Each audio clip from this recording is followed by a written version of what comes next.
The Mad Monk is a Johnny To directed Stephen Chow vehicle.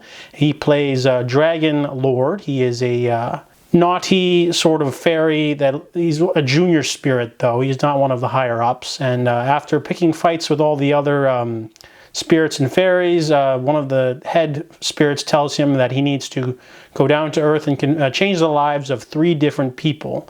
A villain who's destined to be a villain for 9 lives after being 9 lifetimes, basically, a whore, and a beggar. So he's supposed to go down there with this magical fan that lets him grant 3 wishes. However, he loses it on the way down.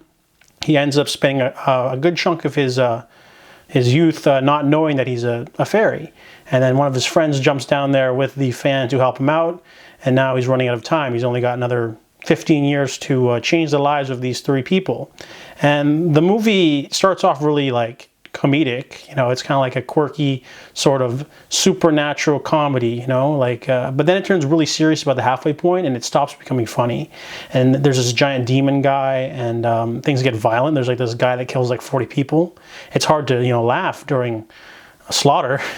And so overall, I mean, it has an amazing cast. They have Anita Mui in there. You got Maggie Chung, you got Anthony Wong, Stephen Chow. It's directed by Johnny To. I love Johnny To's gangster movies, but this is probably one of his earlier movies that I just didn't quite dig. The movie does have a lot of good visual effects and things like that, like the giant demon and the scene where he assaults the giant temple, basically. Overall, though, the tonal shifts are a little bit too much for me. I didn't really enjoy this movie. I wanted to watch it simply because Stephen Chow was in it.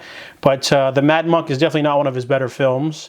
It starts off as a, deity kind of comedy, and then it turns into a violent drama, and then just doesn't pick itself up at the end. And overall, I just didn't enjoy this movie at all. So I gave it a 3 out of 10.